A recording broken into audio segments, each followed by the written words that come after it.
विश्वं दर्पण दृश्यमान नगरी तुल्यं निजान्तर्गतं पश्यन्नात्मनि माया बहिर्बोधभूतं यथा निद्रया यः साक्षात् कुरुते प्रबोध समय स्वात्मानमेवाद्वयं तस्मै श्री गुरुमूर्तये नमः। इदं श्री दक्षिणामूर्तये।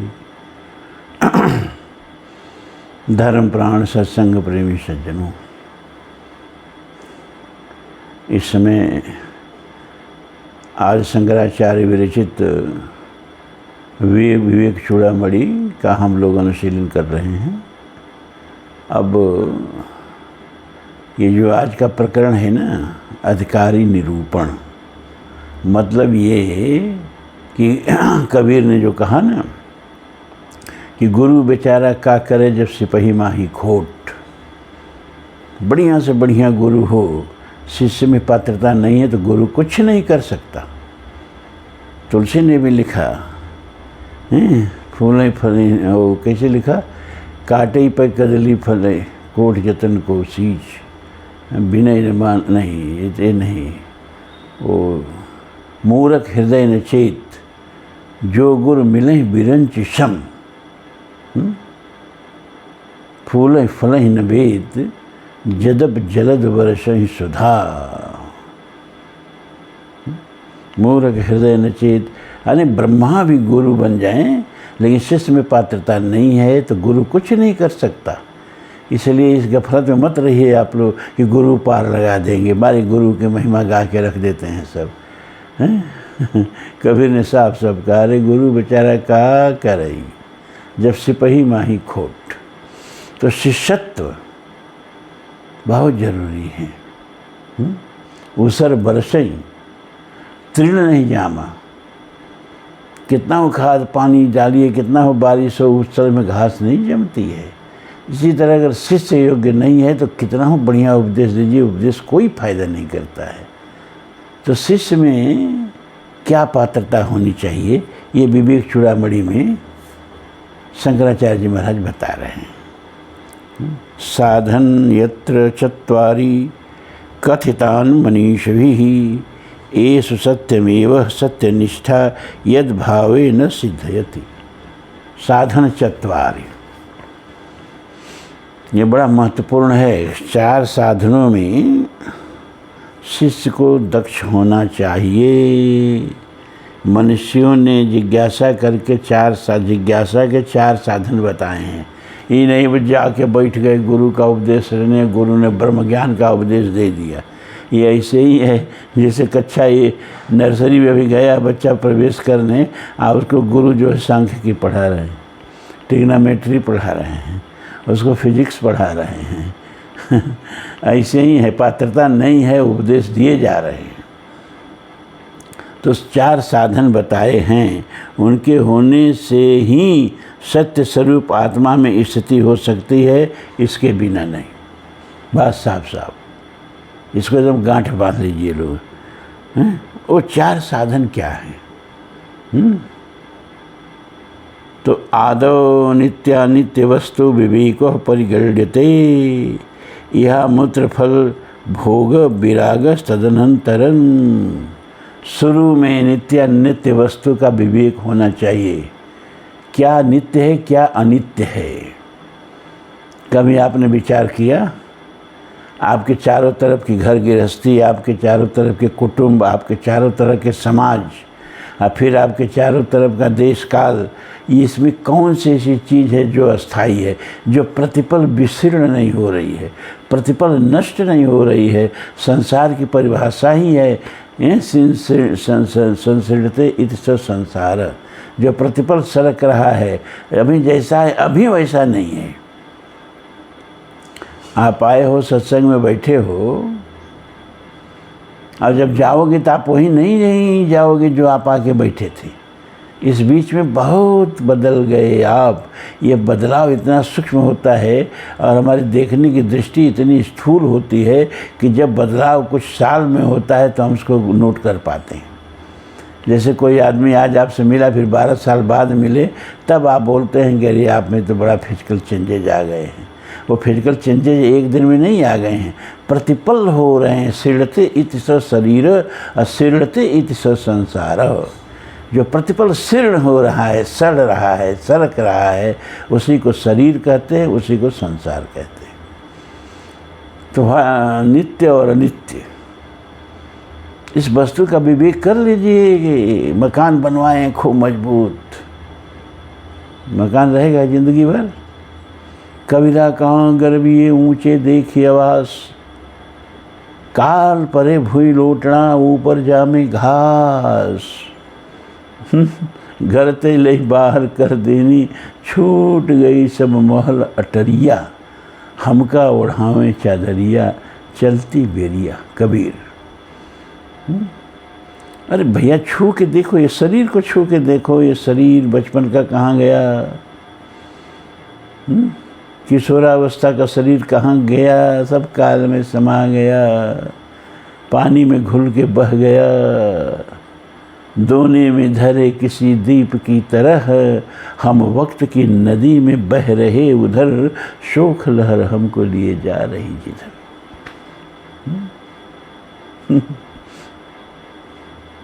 समय की धारा में बहते जा रहे हैं और यह उम्र रोज रोज घुलती जा रही है, एक दिन सब घुल जाएगी। तो नित्य अनित्य वस्तु का विवेक हो जाएगा जब, तो क्या होगा उससे? अरे अनित्य वस्तु में जो राग है, जो स्प्रिया है, जो गिद्धत्व है, चिपके हुए हैं, उसमें थोड़ी कमी तो आएगी भाई। क्यों? क्योंकि ये चीज़ नश्वर नहीं है, फिर चिपकने से क्या फ़ायदा। ये चीज़ अभी नश्वर नहीं है, शाश्वत नहीं है, तो चिपकने से क्या फ़ायदा। तो नित्यानित्य वस्तु विवेक पहले होना चाहिए, और तब अनित्य का विवेक हो गया तो नित्य क्या है, नित्य क्या है। अच्छा, हम बच्चे थे, फिर हम जब किशोर थे, जब हम युवा हो गए, जब हम अधेड़ हो गए, हम वृद्ध हो गए, तो शरीर बदलता गया, शरीर से जुड़े लोग बदलते गए, पर सारा संसार अपना लगता था। अब हम लोग जब गांव में निकलते हैं तो कोई कोई अपने बचपन का साथी मिल जाता है, बहुत ज़्यादा लोग तो चले गए। और जो बच्चे जवान हो गए उनको न हम पहचान, वो हमको भले ही पहचानते हों, हम उनको पहचानते नहीं, अपने ही समाज में अजनबी बन गए। सब बदला लेकिन हम नहीं बदला। हम जब बच्चे थे, हम जब बालक थे, हम जब किशोर थे, तो अवस्थाएं शरीर की बदलती गई, लेकिन इसका साक्षी जो है वो कह रहा है हम थे, हम हैं। हम नहीं बदला, साक्षी नहीं बदला। ये साक्षी ही शाश्वत है। ये अपने भीतर जो आत्मा साक्षी बन के बैठी है और सब देख रही है, यही आत्मा तो परमात्मा है, जीवो ब्रह्म ना पर, ये नहीं बदला। तो नित्य और अनित्य का हमको जब विवेक हो जाएगा तो फिर हम नित्य से तो अपनी आत्मा से तो प्रेम करने लगेंगे। बृहदारण्यक में याज्ञवल्क्य कहते हैं मैत्रेयी से, आत्मा वार्य मैत्रेयी श्रोतव्यम मंतव्यम निधिध्यासितव्यम। ये आत्मा ही शाश्वत है। पति पत्नी के पति पत्नी के लिए गलत बोल रहे हैं, पति पति के लिए प्रिय नहीं होता है, पति अपने लिए, अपनी आत्मा के लिए प्रिय होता है। और जब पति अप्रिय हो जाए तो देखो, औरतें सुपारी देके मरवा देती हैं। ताज़ी घटना देखो, पत्नी पति को मरवा देती है और पति पत्नी को मरवा देता है। क्या? क्योंकि वो आत्मा के प्रतिकूल हो गई। तो कोई भी चीज़ पुत्र के लिए प्रिय नहीं होता है। हिरण्यकश्यप के पुत्र थे प्रहलाद, लेकिन हिरण्यकश्यप को प्रिय नहीं थे, मरवाने का कोशिश कर रहा था और अंत में प्रहलाद ने उसको मरवा दिया। तो पुत्र बृहदारण्यक कहता है कि पुत्र पुत्र के लिए प्रिय नहीं, अपनी आत्मा के लिए प्रिय होता है। पत्नी पत्नी के लिए प्रिय नहीं, अपनी आत्मा के लिए प्रिय होती है। पति पति के लिए प्रिय नहीं, अपनी आत्मा के लिए प्रिय होता है। कहने का मतलब जो अपनी आत्मा के प्रतिकूल है वह अप्रिय है, और जो अपनी आत्मा के अनुकूल है वह प्रिय है। तो कहने का मतलब ही कि आत्मा ही असल में प्रिय है। हम अपनी आत्मा को ही प्यार करते हैं, और जो अपनी आत्मा के अनुकूल होता है उनको प्यार करते हैं, और जो अपनी आत्मा के प्रतिकूल होता है उनको प्यार नहीं करते हैं। तो कहा याज्ञवल्क्य ने, हरि मैत्रेयी आत्मा वा अरे मंतव्यम श्रोतव्यम निर्धास्तव्यम, ये आत्मा का ही ध्यान करो। जब आत्मा ही के लिए सब प्रिय है तो पहले आत्मा को तो जान लो कि आत्मा है कौन, आत्मा का स्वरूप क्या है। अपने ही को तो खोजना है, लेकिन अपने को जो खोज लिया जमाने में उसने बड़ी बात कर ली, और जिसने खुद से खुद की मुलाकात कर ली। तो नित्य अनित्य वस्तु का विवेक हो गया। यह मूत्र फल भोग विराग तदनंतरम, और इसका तब फल क्या होता है? वैराग्य। अनित्य वस्तु से वैराग्य, वितृष्णा, और नित्य वस्तु से प्रेम, और नित्य वस्तु अंत में आके परमात्मा ही ठहरता है, जिसका एक स्वरूप आत्मा हमारे भीतर है। परमात्मा और आत्मा में इतना ही अंतर है कि घड़ा को डाल दो सागर में तो घड़ा के बाहर भी सागर का जल लहरा रहा है, घड़ा के भीतर भी सागर का ही जल है, लेकिन अब वो घड़ा का जल कहा जा रहा है। और फिर घड़ा फूट गया तो घड़ा का जल सागर का जल एक हो गया, उसको कोई अलग नहीं कर सकता कि ये घड़ा का जल जा रहा है। जल में कुंभ, कुंभ में जल है, बाहर भीतर पानी, अब फूटा कुंभ जल जल ही समाना, ये तत्कथय ज्ञानी। तो नित्यानित्य वस्तु का विवेक हो गया तो इसका फल होना चाहिए वैराग्य, और वैराग्य नहीं हुआ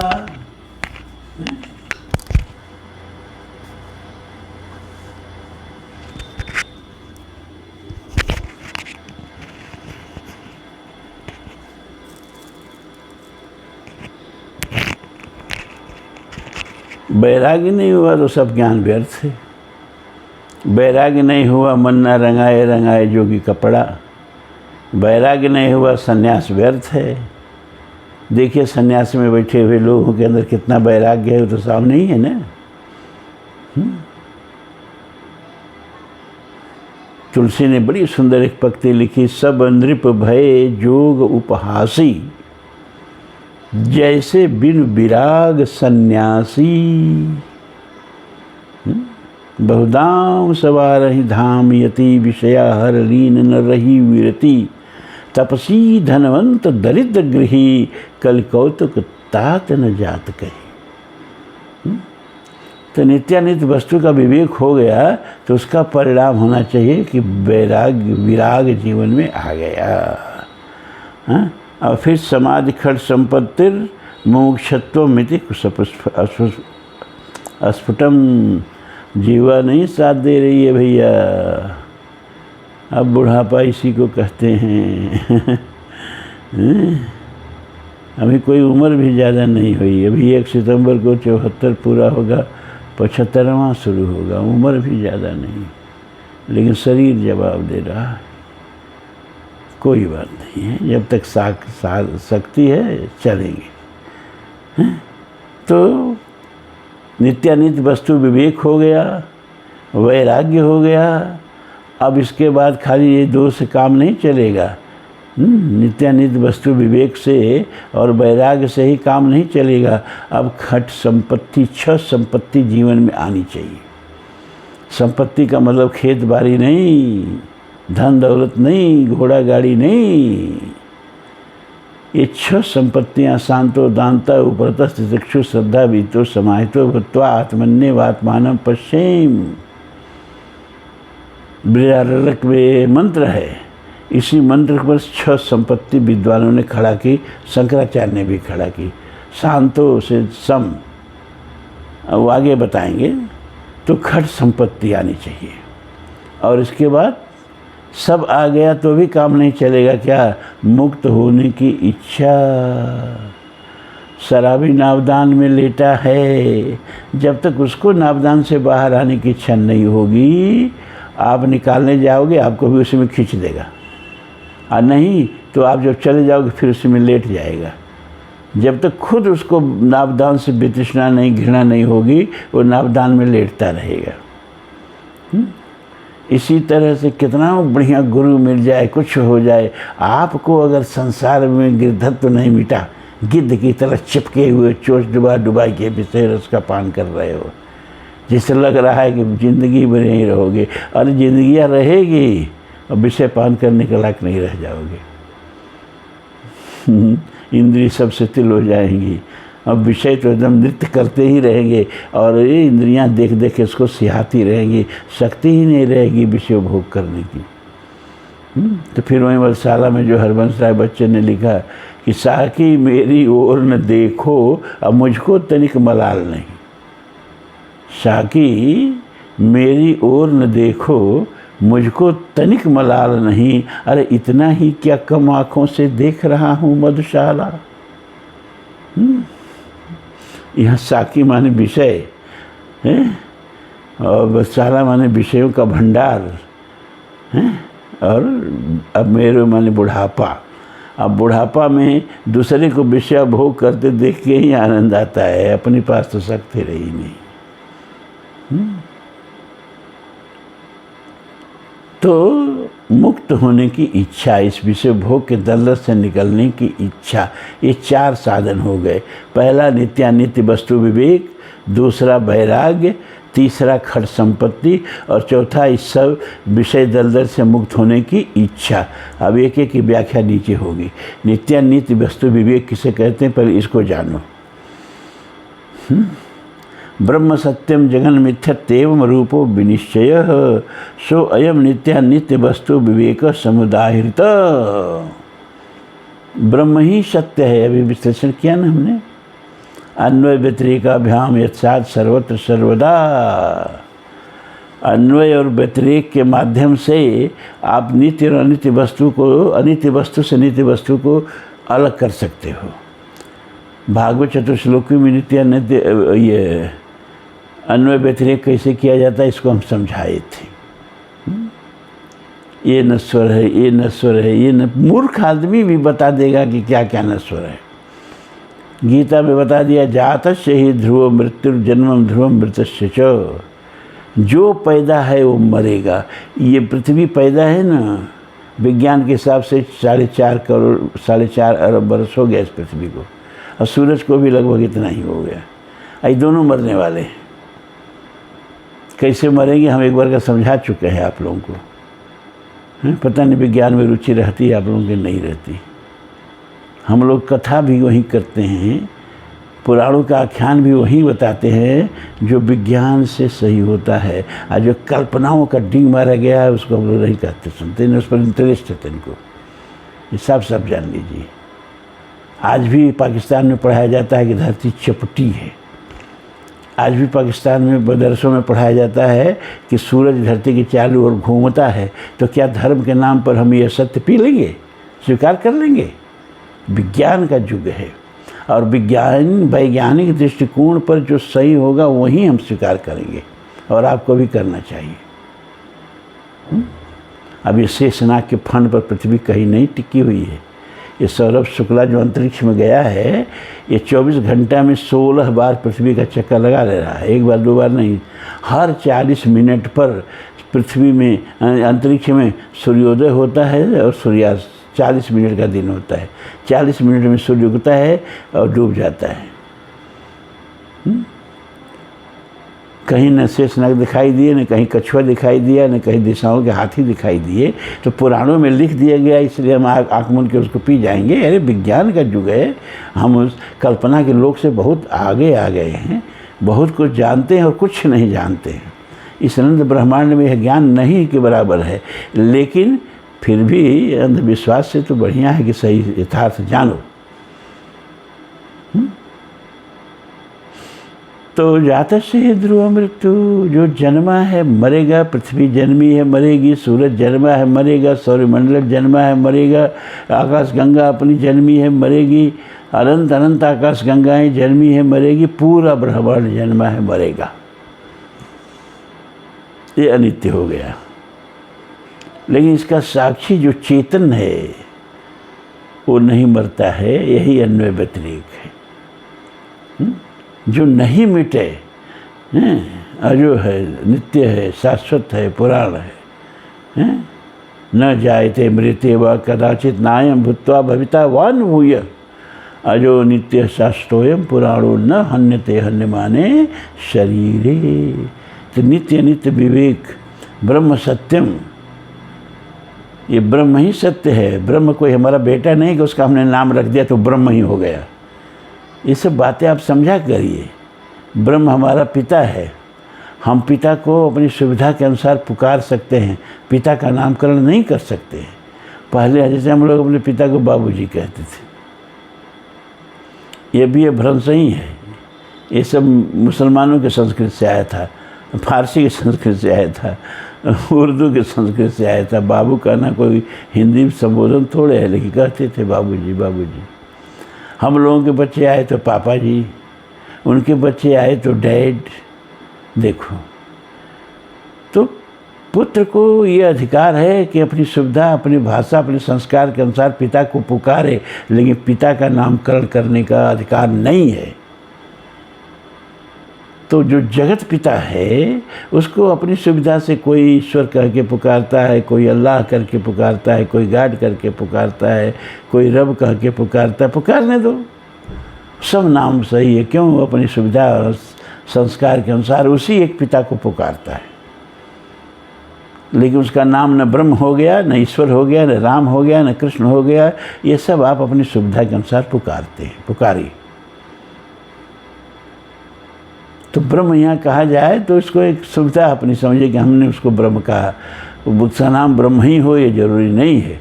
तो ब्रह्म सत्यम जगन मिथ्यत्वेमो रूपो विनिश्चय है। पहले ये निश्चय कर ले कि जगत मिथ्या है, ब्रह्म सत्य है, इसको निश्चय कर ले हैं। यह नित्य नित्य वस्तु विवेक है। अब दूसरा कदम लगा, तद वैराग्यम जुगुप्सा या श्रवण दर्शनाव ही देहादि ब्रह्म पर्यन्ते है नित्य भोग वस्तुनी। अब उसका परिणाम ये हुआ कि वैराग्य और श्रवणादिक विषयों से जो देखा है और जो सुना है, सभी प्रकार के विषयों से वितृष्णा। क्यों? क्योंकि सब नश्वर है। विष एक वचन, विषय बहुवचन। विषयों के विष के समूह को ही विषय कहते हैं।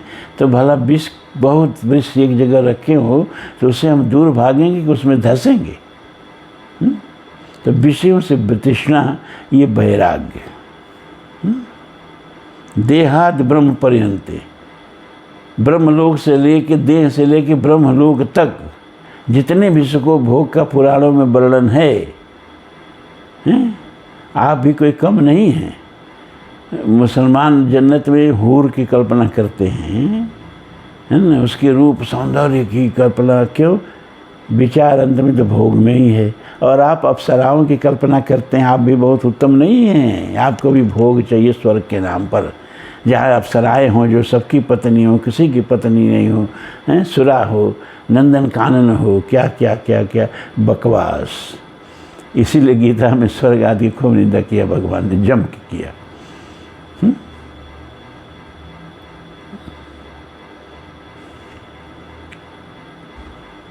तो सुने हुए, देखे हुए सब विषयों से वृत्ति, जुगुप्सा, घृणा, इसको वैराग्य कहते हैं।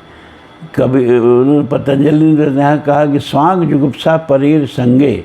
असली वैराग्य तब होता है जब अपने ही शरीर से घृणा होने लगे। अच्छा, अपने शरीर में ऐसा क्या है जिससे प्रेम किया जाए? चाम से, मल से, मूत्र से, खोट से, नेटा से, पोटा से, रक्त से, अतड़ी से, पुतड़ी से, हड्डी से, क्या है भैया जिसको निकाल के बाहर रख दिया जाए? हैं? इतनी गंदी चीज़ में वह कितनी पवित्र चीज़ है जो बैठी है तो सब पवित्र होने लगा, सब पवित्र दिखने लगा। अपना ही मल पेट में है तो पवित्र ही है। अब बाहर निकल गया तो उससे घृणा करते हैं। अपना मूत्र पेट में है तो पवित्र ही है, कोई बात नहीं है, बाहर निकल गया तो उसे घृणा करने लगते हैं। मतलब ये आत्मा के संसर्ग में जो है अपवित्र से अपवित्र वो भी पवित्र है। तो आत्मा कितना पवित्र होगी, उस आत्मा में निष्ठा रखना, उस आत्म स्वरूप में स्थित हो जाना। अब आ गया खट संपत्ति।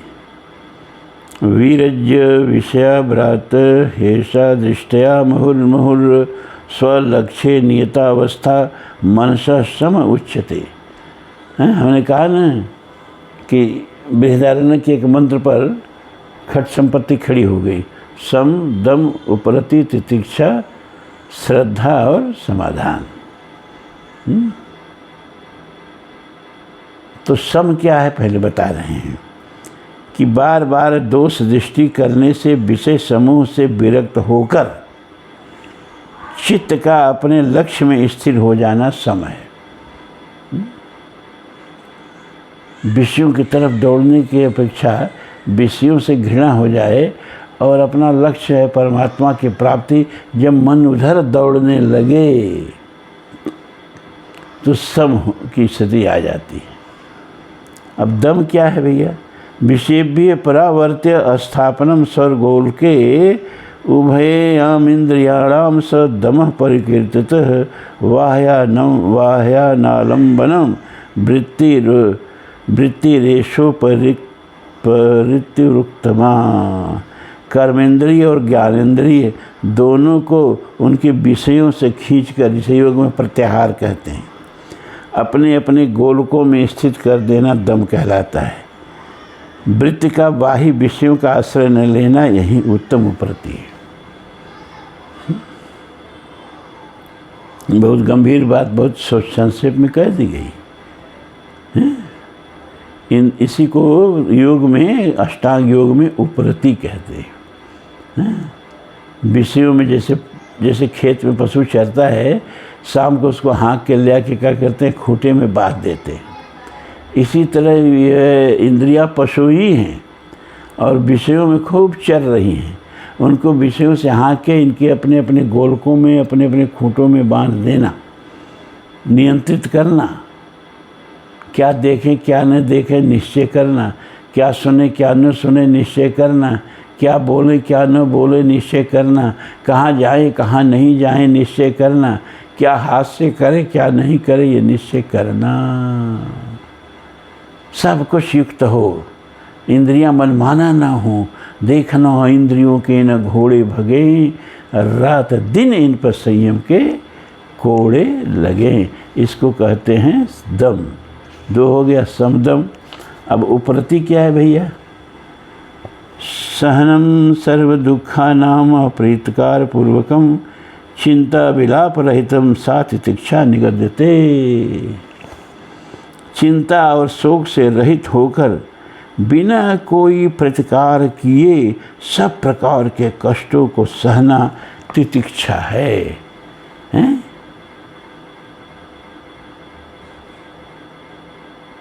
क्यों?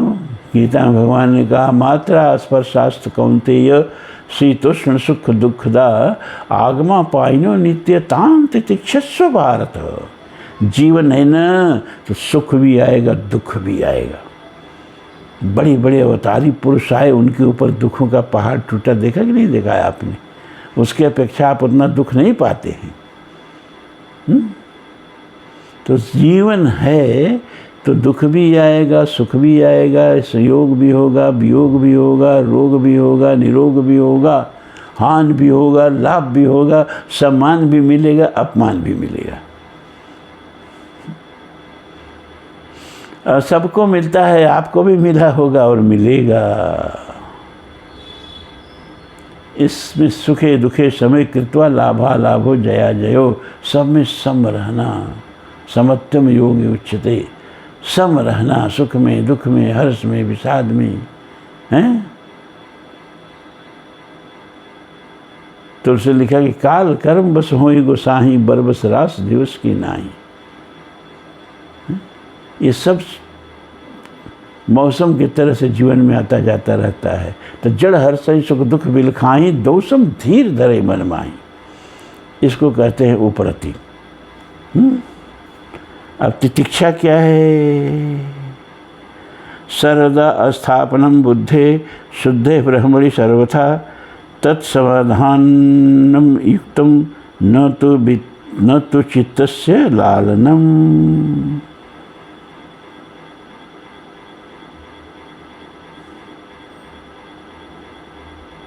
श्रद्धा बताना, क्या बताना है? उपरति हो गया ना, समदम उपरति नहीं हुआ, तब तक हम तितिक्षा पर आ गए हैं।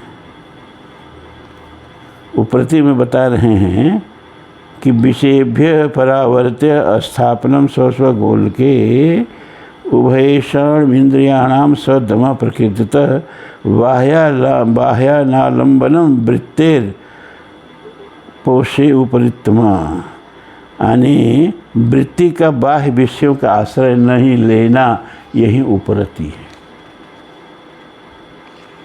अब आइए श्रद्धा पर। शास्त्रस्य गुरुवाक्य सत्यबुद्धि अवधारणम सा श्रद्धा कथिता सद्वीर्यता वस्तुपलब्धये। शास्त्र और गुरु के वाक्यों में सत्यत्व बुद्धि रखना है। हम बोलते जा रहे हैं और आप सोच रहे सब बकवास कर रहे हैं, तब क्या कुछ नहीं मिलेगा आपको। हम जो बोल रहे हैं उसमें श्रद्धा रखना है, गुरु के वाक्यों में श्रद्धा रखना, शास्त्र के वाक्यों में श्रद्धा रखना, अपने धर्म के उपदेशों में श्रद्धा रखना, तभी कुछ मिलेगा। श्रद्धा बिना धर्म नहीं होई, अब बिन वही गंध की पावई कोई, कौनो सिद्ध के बिन विश्वासा। अब श्रद्धा हो गया, अब समाधान क्या है? सर्वदा अस्थापनम बुद्धे शुद्धे ब्रह्मणि सर्वथा क्षमा करें तत्समाधानम इत्युक्तम न तो चित्त से लालनम। अपनी बुद्धि को सब प्रकार शुद्ध ब्रह्म में ही सदा स्थिर रखना, इसी को समाधान कहते हैं। चित्त की इच्छा पूर्ति का नाम समाधान नहीं है, हैं? अब मोक्षा क्या है? अहंकारादि देहांता बंधा न ज्ञान कल्पितान स्वरूपावबोधेन मोक्तुम इच्छा मुमुक्षुता। मुमुक्षा क्या है? कि अहंकार से लेकर देह पर्यंत जितनी अज्ञात कल्पित बंधन हैं उनको अपने स्वरूप के ज्ञान द्वारा त्यागने की इच्छा मुमुक्षा है। कबीर के शब्दों में कबीर ने साफ साफ कहा, भैया आ गए सत्संग में हैं, लेकिन तुम लोग तो शीश लेके आए हो, शीश को तो वहीं रख देना था ना, चौकट से बाहर। शीश उतारे भूई धरी तापर राखे पाँव, आ कहीं कबीर जे ये रुचे ते आवे ठाऊं। शीश का मतलब अहंकार, शीश का मतलब अहमन्यता, है ना। कोई अपने को ये समझ के, कोई अपने को वो समझ के, कोई अपने को ब्राह्मण समझ के, कोई अपने को यादव समझ के, कोई अपने को क्षत्रिय समझ के, कोई अपने को डॉक्टर समझ के, कोई अपने को मास्टर समझ के अगर सत्संग में आ रहा है, कुछ नहीं पाएगा। शीश उतारने का मतलब सारा अहंकार को बाहर रख लो। शीश उतारे भूई धरे तापर राखे पाँव, आ कहीं कबीर जे ये रुचे ते आवे ईठा। फिर एक दुआ में कहते हैं, यह तो घर है प्रेम का खाला का घर नाए, अरे शीश उतारे भूई धरे ते पैसे घर में आए। अर्थ स्पष्ट है, समझ रहे हैं आप लोग। फिर एक में कहते हैं कि भाटी चढ़ी कुलाल की, यह राम रस पिलाया जाता है, यहाँ राम रस की भाटी चढ़ती है और राम रस के मतवाले यहाँ आते हैं। तो भाटी चढ़ी कुलाल की बहुतक बैठे आए, अरे शीश दे सोई पीवे और नतुर पीवा नहीं जाए। यहाँ का खेती का नहीं है भैया, यहाँ भी दाम लगता है, यहाँ भी कीमत लगती है। क्या कीमत लगती है? शीश दे दो, शीश दे दो, शीश दे दो, और इसके बाद पी सकते हो तो राम रस पियो। शीश माने अहमन्यता, अहंकार, जहाँ मैं तहाँ मैं नहीं। ओम पूर्णमदः पूर्णमिदं पूर्णात् पूर्णमुदच्यते पूर्णस्य पूर्णमादाय पूर्णमेवावशिष्यते। सर्वे भवन्तु सुखिनः, सर्वे सन्तु निरामयाः, सर्वे भद्राणि पश्यन्तु मा कश्चित् दुःखभाग् भवेत्। असतो मा सद्गमय तमसो मा ज्योतिर्गमय मृत्योर्मा अमृतं गमय। ओम शांति शांति शांति। अब बहुत जल्दी सावन शुरू होने वाला है ना। और आषाढ़ पूर्णिमा को क्या कहते हैं? ये व्यास जी का जन्मदिन है, इसको गुरु पूर्णिमा कहते हैं। एक बार मेरी श्रीमती जी ने हमको ताना मारा, आपको सब छुट्टे छुट्टे गुरु जी, कोई गुरु मानता नहीं आपको। उनका क्यों? अरे गुरु पूर्णिमा के दिन सब शिष्य अपने अपने गुरु के यहाँ जाते हैं, जो नहीं जाते हैं कम से कम प्रणाम भेजते हैं। आपको गुरु पूर्णिमा के दिन कोई पूछता है, हैं? क्यों? क्योंकि गुरु मानता ही नहीं है। चलिए हम कहाँ, चलो कम चलाऊँ, कमवा वही ना गुरु का कर रहे हैं, कोई माने चाहे नहीं माने। गुरु पूर्णिमा को कोई पूछे नहीं पूछे कोई फर्क नहीं पड़ता है। हम पुजवाने वाले गुरु नहीं हैं, हम जो गुरु का काम है वो कर रहे हैं। 10 लोग को ही सही, लेकिन उनकी परलोक की सुधारने की कोशिश कर रहे हैं। इसी में हमको बहुत आत्मसंतोष है।